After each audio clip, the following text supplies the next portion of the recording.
pagpination sa pag-acting niini. Ang kabubuton sa karegalo nga gipabilhan wala giabusuhan.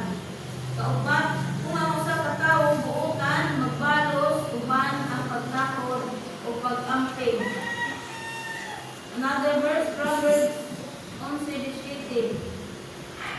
Ang usa ka buotan na tawo nakabenepisyo sa iyang kaugalingon apan ang usa ka mabagit na tawo nagalaglag sa iyang Ay, sa gilid may mga tao. Ulo. May mga ulo. Ikaupat, who is supporting you, don't ignore. So, kinsa ang support ka kanimo ayaw ibalwala. So, ang usa ka gakmanan, mapainumdum nga kabilhan ang mga suporta kanimo. Ikalima, the last who is loving you, don't hate him.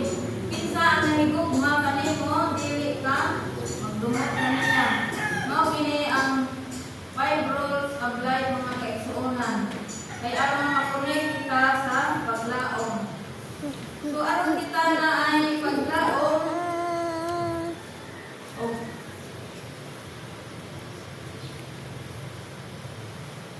Marinata ato ning wadon sa atong ginabuhi.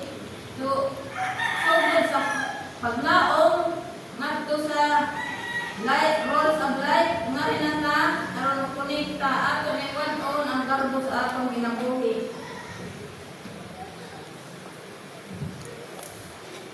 So una, buti ko ninyo sa paghatag og meaning ani. Ang G ganahan. We always like to be honored and does not want to be surprised by the people. Ganahan kaayo, perming pasdunggan o dili gusto nga malabwan sa uban mga katawhan. So mga kaigsuonan, aron na natin paglaom, ato na yung wadon kung naa sa atong kasing ini. Kaya wala tayo mga langit ni ini.